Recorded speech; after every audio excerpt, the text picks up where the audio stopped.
আর এই আঞ্চলিক দাবি নাই, এখন জাতীয় দাবিতে আজকে আমি মনে করি এই সমাবেশ হওয়া উচিত।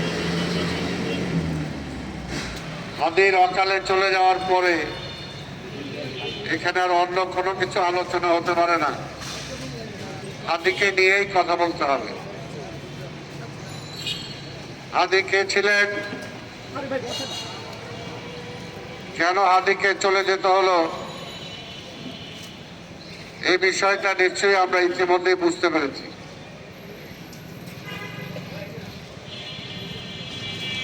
হাদি একটি বিপ্লবের কথা চিন্তা করেছেন এবং সেই বিপ্লবটি হল আধিপত্যবাদের বিরুদ্ধে।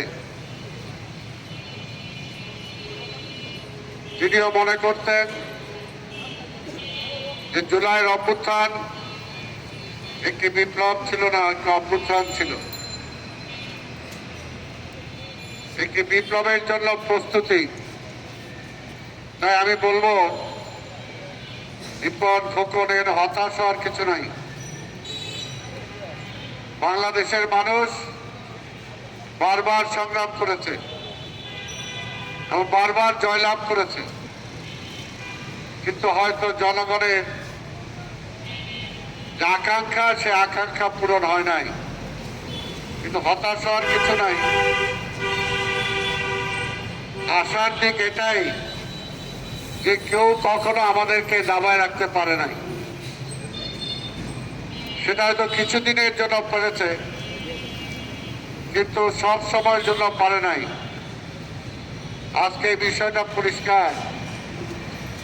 আমরা বারবার বলেছিলাম 5ই আগস্টের পরে যে আপনি স্বৈরাচারের ভূতকে প্রশাসনে, সমাজের বিভিন্ন জায়গায় দায়িত্ব রেখে সফলভাবে দেশ পরিচালনা করবেন, সফলভাবে একটি নির্বাচন করবেন, সফলভাবে দেশকে গণতান্ত্রিক পথে উত্তরণ ঘটাবেন, আর তারা বসে বসে কি আঙ্গুল চুষবে? তারা কখনোই সেটা হতে দেবে না। এখন তো কিছুটা বুঝতে পারছেন উপদেষ্টারা। প্রথম দিকে সময়গুলো নষ্ট করেছেন। আমরা বলেছিলাম জুলাইয়ের অভ্যুত্থানের স্পিড থাকা অবস্থায় তাদেরকে সরাতে হবে, আবার একটি জাতীয় নির্বাচন করতে হবে, সংস্কার করতে হবে, বিচার করতে হবে। কিন্তু সেই সময় আমাদের কথা ভালো লাগে নাই। তাই এখনো বলি,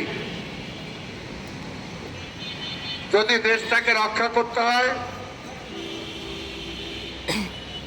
তাহলে জুলাইয়ের স্পিড আবার আমাদের মধ্যে নিয়ে আসতে হবে। ফ্যাসিবাদ বিরোধী যে ঐক্য সৃষ্টি হয়েছিল, সে ঐক্যটা আবার ফিরে আনতে হবে নির্বাচনটা অনুষ্ঠান করার জন্য। কারণ এই লড়াই কোন সাধারণ লড়াই না। এই লড়াইটা আধিপত্যবাদের হাত থেকে বাংলাদেশকে রক্ষা করার লড়াই। এখানে তাদেরও স্বার্থ আছে, কাজে তাদের স্বার্থে জলাঞ্জলি তারা এত সহজে দিয়ে দেবে সেটা ভাবার কোনো কারণ নাই। আর যারা, যে সমস্ত বুদ্ধিজীবী, সাংবাদিক, গুণী জ্ঞানী লোকজন বলা শুরু করেছিলেন আওয়ামী লীগের প্রতি অবিচার করা হচ্ছে, তাদেরকে কেন নির্বাচনের সুযোগ দেওয়া হবে না, আজকে তারা যারা এই কথা বলেছে, আজকে তাদেরকে আগে হাদির হত্যার জবাব দিতে হবে। কারা হাদিকে হত্যা করলো এটা পরিষ্কার, এটা পরিষ্কার হয়েছে। কিন্তু আমি ধিক্কার জানাই আজকে এই সরকারকে, এই পুলিশকে, যে আপনারা এত পারদর্শী, একটা চিহ্নিত খুনি যাদেরকে আপনারা চিনেন, যার একটি অতীত রেকর্ড আছে, আপনারা নিজেরাই বলেছেন, সাংবাদিকরা পত্রিকায় ছাপিয়ে দিয়েছে তারপরও কেন পারলেন না সেই খুনিকে গ্রেপ্তার করতে? এই ব্যর্থতা কার? মার মেয়েকে হত্যা করা হলো একটি বাড়ির কাজের মহিলা, কয়েক ঘন্টার মধ্যে তাকে গ্রেপ্তার করতে পারলেন, আর হাদির খুনিকে গ্রেপ্তার করতে পারলেন না। এটা কি মেনে নেওয়া যায়? এটাকে মেনে নেওয়া যায় না। তার মানে সর্ষের মধ্যে ভূত, কাজে এই ভূত রেখে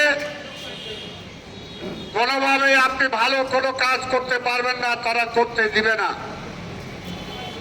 তাই সভাপতি বন্ধুগণ, এখনো সময় আছে, বলবো জাতিকে ঐক্যবদ্ধ করেন। ক্ষমতা নিয়ে কামড়াকামড়ি করার দরকার নাই। দেশ যদি ঠিক করতে না পারি, আধিপত্যবাদের হাত থেকে যদি আমাদেরকে রক্ষা করতে না পারি, তাহলে শুধুমাত্র স্বপ্নের ক্ষমতায় বিভোর হয়ে কোনো লাভ হবে না। বিএনপিকে ঠেকাইতে চান, বিএনপি যাতে ক্ষমতায় না যাইতে পারে সেটার জন্য পরিকল্পনা গ্রহণ করেন, কিন্তু সেই পরিকল্পনায় যে ফ্যাসিবাদের ভূতরা আপনাদের বিরুদ্ধে ঢুকে যাচ্ছে সেটা কিন্তু নিজেরা বুঝতে পারেন না।